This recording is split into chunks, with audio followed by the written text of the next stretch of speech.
Good Tuesday morning, Mount Olive Church family and friends, everyone that joins us for our weekly devotions, and hope you guys are having a great week. And we're going to continue on here, get my screen pulled up.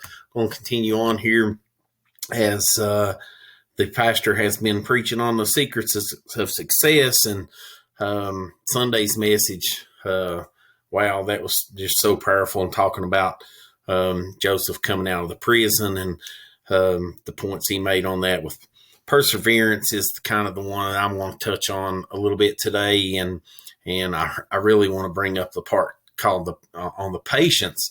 I was talking with Pastor Sunday night. I was asking him which one he was going to do Monday. I thought he was going to do that, and he said he had Drew doing his. And so he said, I figured you'd do the one on patience. And really that was probably one of the parts that spoke to me the most.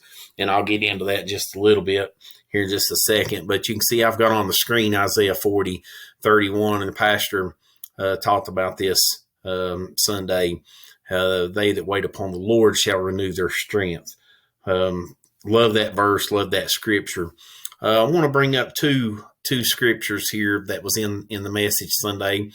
And I want to talk about this timeline here of 2 years. And so we know, from the past messages leading up to this in this series, we know that the baker and the butler were there, and Joseph had interpreted the dream, and he told the butler, remember me when you go out here in a few days, the Pharaoh's going to restore you to your position. When he does, just remember me, mention me to him so I can get out of here.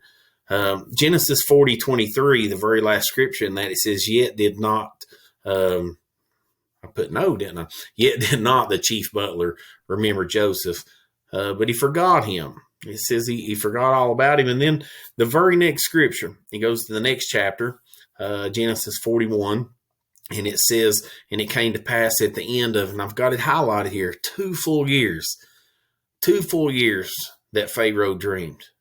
2 full years before he had this dream. And then it says the butler says, oh, I remember my faults this day. And there was a man, his name was Joseph, and he interpreted those dreams. And so that's what I want to talk about. Joseph was stuck here waiting for 2 years. Sometimes we go through some long, hard battles, don't we? Sometimes we do, and we don't understand. We don't understand a lot of times God's timing, but I can assure you this, God's timing is always perfect.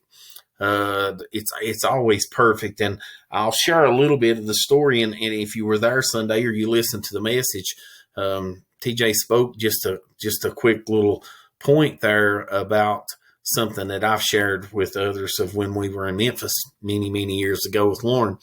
And TJ described it just about perfectly Sunday morning, but I want to touch on that just a little bit. There was a time, and it felt like everything that we were doing with Lauren at that time, it seems like we would take 2 steps forward and things were going great, and then it was always 3 steps backwards.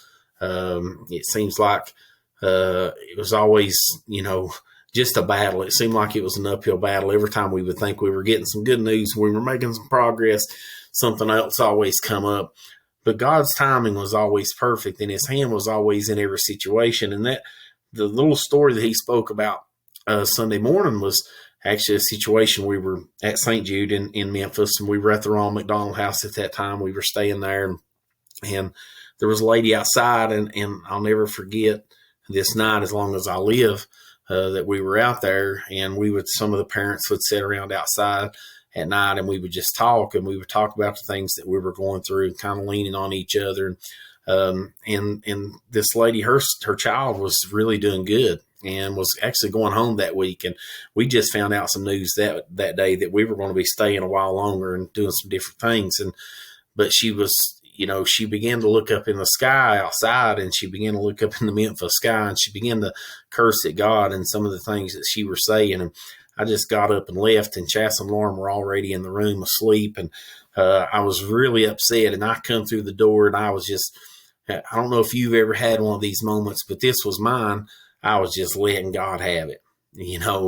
okay, Lord, I have done everything you've asked me to do. I've trusted in you. I've been faithful. I've prayed. I'm trying to live like you want me to do. And I'm trying to honor you in everything I do. And then my child is still going through this battle, and someone stands outside and curses you like they do, and their child is going home this week. It's not right, God. I'm not doing this anymore.